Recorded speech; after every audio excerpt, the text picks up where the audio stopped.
Everyone, welcome back to Aarti's Food Lab. मैं हूं Aarti and I hope you all are doing very well. तो चलिए शुरू करते हैं घर पे विक्स की गोलियां बनाना। बहुत ही आसान है, बहुत ही जल्दी, बहुत थोड़े से इंग्रेडिएंट्स के साथ बनके तैयार हो जाती है। तो यहाँ पे मैंने एक अदरक का टुकड़ा लिया है, 2.5 से 3 इंच का अदरक का टुकड़ा है। कम से कम हमें इतना चाहिए, आप इससे ज़्यादा भी ले सकते हैं। इसको अच्छे से कद्दूकस कर लेंगे। कद्दूकस करने के बाद आप चाहे किसी कपड़े में डाल करके स्क्वीज कर लीजिए या फिर हाथों से निचोड़ करके इसका जूस जो है वो अलग कर दीजिए, क्योंकि हमें सिर्फ यहाँ पे जूस चाहिए, इसका जो फाइबर है वो हमें नहीं चाहिए। लेकिन फेंकिएगा मत, आप उसको चाय बनाने के लिए या फिर दाल या सब्जी में यूज़ कर सकते हैं। हमारा जूस बनके तैयार है। तो यहाँ पे मैंने 100 ग्राम चीनी ली है।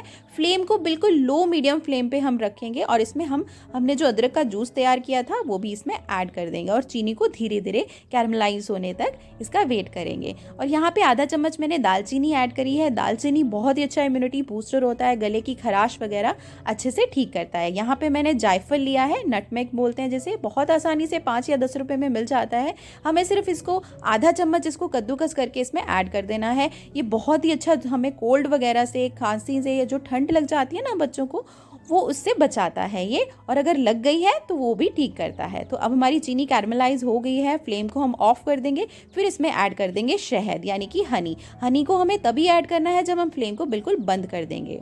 और हमारा जो है बिल्कुल तैयार है बैटर। तो चलिए अब इसकी गोलियां बनाते हैं।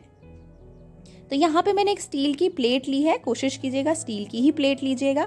तो यहाँ पे जो हमने बैटर तैयार किया है, इस सिरप को हम छोटी छोटी ड्रॉप्स में डाल देंगे। ध्यान रखिएगा जब भी आप ड्रॉप्स डालनी है, आपको जो हमारा इसका जो लिक्विड है ये गरम गरम होना चाहिए। एक बार ठंडा हो गया तो जो हमारी चीनी है वो बिल्कुल सख्त हो जाती है। हमें इसके कैरमलाइज फॉर्म में ही इसकी ड्रॉप्स बनानी है।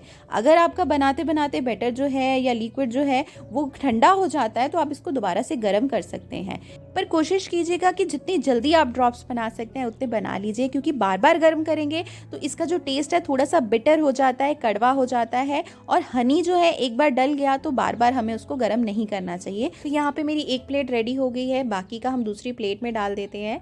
दूसरी प्लेट्स पे ड्रॉप्स बना लेंगे। यहाँ पे मेरी एक छोटी सी रिक्वेस्ट है आपसे कि अगर आपको मेरा वीडियो अच्छा लगा है तो प्लीज़ लाइक ज़रूर कीजिएगा। आपका एक छोटा सा लाइक जो बहुत मोटिवेशन देता है और एक फीडबैक देता है कि मेरा जो एफर्ट्स है वो आपको पसंद आया है।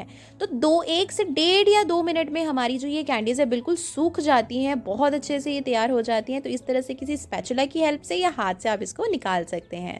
तो यहाँ पे हम इसको स्टोर करने के लिए किसी कंटेनर में, एयर टाइट कंटेनर में हम इसको स्टोर कर लेंगे। आप चाहे तो इसको एयर टाइट कंटेनर में भी रख सकते हैं या फिर आप इसको किसी कैंडीज के रैप में भी रैप करके रख सकते हैं। 2 बातों का ध्यान रखना है कि एक, इसमें मॉइस्चर नहीं आना चाहिए, और सेकेंडली आप इसको किसी गर्म जगह पे मत रखें, अदरवाइज ये मेल्ट हो जाएंगी। तो हमारी विक्स की गोलियां घर पे बनकर के तैयार हैं। थोड़े से इंग्रेडिएंट्स के साथ में 2-3 मिनट के अंदर की मेहनत में ही हमारी गोलियां बनकर के तैयार हैं।